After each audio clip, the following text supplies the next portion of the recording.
ડિંડોલી વિસ્તાર જ્યાં પણ પાણી ભરાઈ ગયા। ડિંડોલી બ્રિજ પાસે પાણી ભરાતા લોકોને ખૂબ હાલાકી થઈ। પ્રથમ વરસાદે પ્રશાસનનું પાપ ખુલ્લું પડી ગયું। ડિંડોલી વિસ્તારના પણ આપ દ્રશ્યો જો, અહીંયા પણ એ જ સ્થિતિ, બ્રિજ પાસે પાણી ભરાઈ ગયા અને લોકોને કેટલી મુશ્કેલી પડી રહી છે। સવારે સુરતમાં લોકો ભાગમ ભાગ કરીને ઓફિસે પહોંચે, વિદ્યાર્થીઓ સવારે વહેલા ઉઠીને જ્યારે શાળાએ પહોંચે ત્યારે આવી રીતે ભરાયેલા પાણીમાંથી પસાર થવાનું, અને નાની નાની છોકરીઓ અત્યારે પાણીમાંથી પસાર થઈ રહી છે।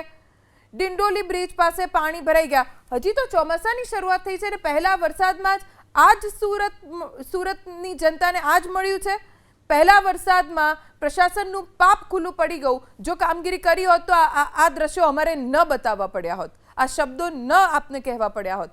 જો કામગીરી કરી હોત તો જનતા પરેશાન ન થઈ હોત, હાલાકી ન વધી હોત, પાણી ન ભરાયા હોત, પણ કામગીરી નથી થઈ એનો પુરાવો છે આ દ્રશ્યો।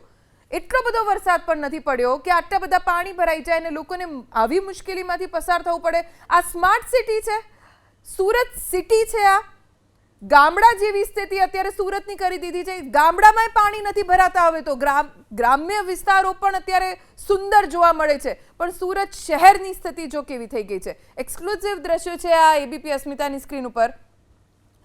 સુરત મહાનગર કહેવાય, મહાનગર જેવું અત્યારે શું જોવા મળી રહ્યું છે એબીપી અસ્મિતાની સ્ક્રીન ઉપર? કંઈ જ નહીં।